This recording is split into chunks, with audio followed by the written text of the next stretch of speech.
You know, it was a great day for Boston College today. We played a very good football team in Syracuse, and certainly have had their share of injuries like all of us have. But I thought our kids came out here, you know, like them, like a lot of teams who were 10 guys down today. And I thought we came out and played great complementary football. You know, on offense, we came out, we rushed for over 300, had over 580 yards of offense. We played good complementary football. The defense, I thought, did a great job of making them go the long, hard way. Our offense, you know, they stopped them on whatever it was, the one, and then we took it 99 yards. And special teams, I just thought we played physical, we played relentlessly, we played together for each other, and that's what I really enjoy seeing the most. Guys like Davon Jones, who, you know, he went from running back to linebacker and then got activated at linebacker, having really never played the position in his life, and you know, very unselfish. He had to sit on that side of the ball, you know, in hopes that he'd have an opportunity, and sure enough, an opportunity came. And he had like 9 tackles in the game today. I think that tells a microcosm of our team. They have a mindset. We're at 7 wins. We came in here today. This is a really tough place to play. I've coached here before, and it's a tough place to come in. We put the most points ever by BC scored against Syracuse, and we did it the physical way. And so, you know, I'm proud of our team effort and the unselfish play of everybody. And we're just so grateful. We've got 7. We have a chance to play for 8 wins. It's not easy to get 8 wins in the conference we're in. And we're doing that with a really young football team with a tremendously bright future. We have a spring practice to give our young kids so much work and so much time, which is critical. And I'm looking forward to that. It's so fun to be around our guys. So we're going to enjoy the bowl prep, find out who we play, and we're going to try to keep developing our program because the future's bright, and that's not deniable. Everybody in the country sees that. And I think we're going to enjoy this win and give the guys a little time off and then get back to work. So I'll answer any questions. Can you talk about closing the season 5 out of 6 wins? It's not easy to do, and but to the credit to our players, I said this last week. I'm going to say it again because you know, in this world we're in today, faithfulness and loyalty. We got their back, they got ours, and you know, it's really cool that you know, a group of young people, young men, came together and hung in there together, and with no guarantees, and had to overcome tremendous adversity with the injuries we've had. Just kept battling. So I'm so proud of them, and I think it speaks volumes to the kind of kids we have in our program and the fact that they represent our university in such a way that they do, first class, with integrity. Darius' performance today? Darius did an unbelievable job. I'm glad you asked me that. I thought Darius played really well. I thought he made a lot of plays. He threw the ball well. He had complete control of the game. And, you know, another example of a guy, it didn't go his way. And he had to hang in there. An opportunity came, and, you know, he's in there and capitalizing and seizing that moment and being a great teammate. Another day at the office for Dylan today? Yeah, I mean, he's a great player. He was hurt, you know, this week, didn't practice all week, and didn't take one snap, didn't run, didn't do anything, and came into the game and played the way he did. It speaks volumes to who he is. And I thought John Hillman had another big game today. So, you know, those 2 guys are a great tandem. And then we got a little blink into the future with Travis Levy. So that's a good thing. Steve, can you talk about the job Zach Allen's done this season and how far he's come since he's been on the campus? Yeah, I think Zach is a tremendous player who's got a great future ahead of him. I'm so glad that he'll be a dominant player for us next year. You know, he's got great tutelage by Paul Pasqualoni. I mean, he couldn't have a better mentor. He couldn't have a better guy to help him develop as a player than he has. He has one of the most elite coaches in the country developing him as a defensive end. And that's, you don't get that very often. He's got it. And Wyatt Ray is doing the same thing.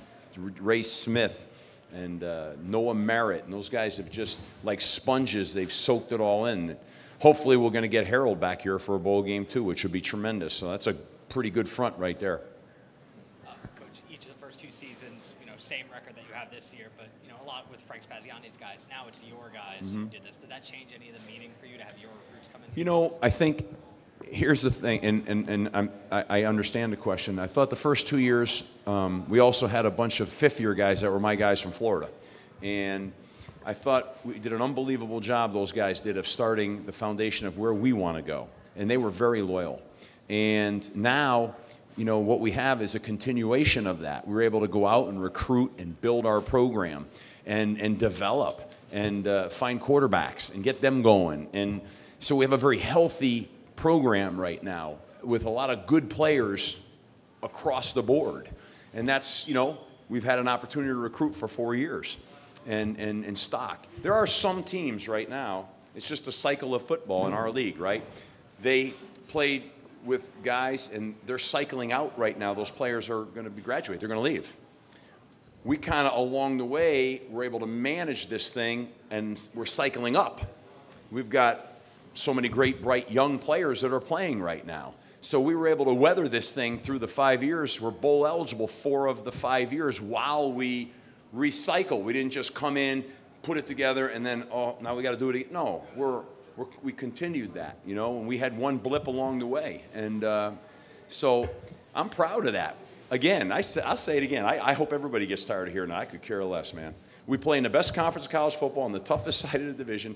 We, at one point during the year, we had the number 2 most difficult schedule in the country. Right now, it's wherever it is. It was number 9, okay?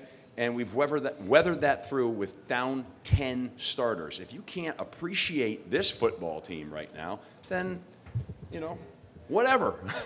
You don't love football.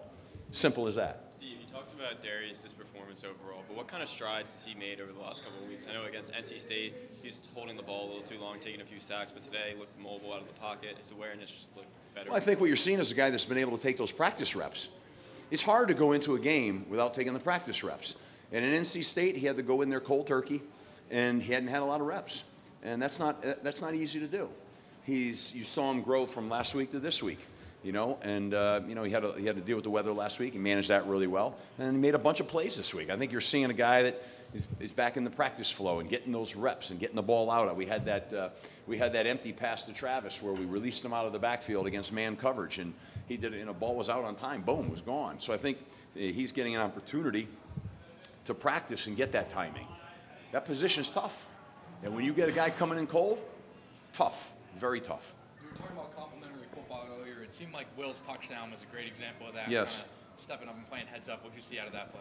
Yeah, I mean, you know, here's a guy that had enough savvy to understand the guy was under center and threw a backward pass. And Hamp was unbelievable. I mean, you just see that Hamp's body control there. They literally grabbed him and pulled him down to stop him from picking the ball himself. And then, you know, Will had the wherewithal and the understanding to say, you know, this is a backward pass. I'm going for a touchdown. That was a huge play. That was a huge play in the game. Yeah, no doubt. Very smart football. Just talk about enhancing your bowl prospects with such a convincing victory right now. Yeah, well, you know, now that we're officially over with the regular season, you know, I think we're we're a hot football team. We're an attractive football team. And we're playing at a high level. We have star players. And I'm hoping that, you know, we'll have a great opportunity. But wherever we go, we'll be great. And because we're going to have a chance to be together, compete for our 8th win. We're going to have that opportunity. And that's all you can ask for is an opportunity. So we're grateful for the opportunity to have a chance to win 8 games. And more, maybe even more importantly, take what amounts to another whole spring football practice, which is critical. As you know, you guys all know that. I'm not telling you that you don't know. Let's take 2 more questions. Steve, you mentioned earlier the 4 bowls in 5 years. You know, the 5-year plan that you laid out at the beginning of the year. You know, how do you evaluate it pre-bowl where you're standing right now, especially in the context? I love where we are right now. Okay, and I think the next thing that we want to try to accomplish here is to obviously compete for a conference championship. Okay, and I think we have the building blocks in place to work towards that goal. And, you know, I think we've done that, the building to work towards that goal. That's difficult to do, and we're in that process right now. And I think we're doing it the right way. You know, it's built with character. Again, I say this, what's really on my mind and our mind is, I also want our university to be proud of who we are and the way our student athletes represent Boston College. That's critically important in this process.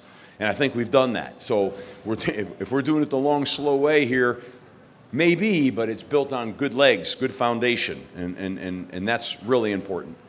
Comment on Michael Walker's decision-making and Great. running today? Yeah, I thought, yeah, this is another good question.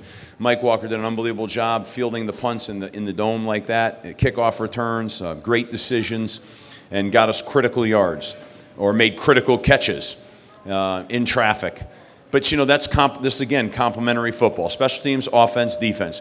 And I told you last week, this is a very unselfish staff.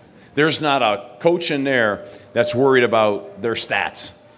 Everybody's all for one, one for all, hugging each other, loving on each other, and that's really rewarding to me because I see in football more and more it's like, you know, everybody's got their own platform. Not here. We got one platform, Boston College. That's it. The only platform we need.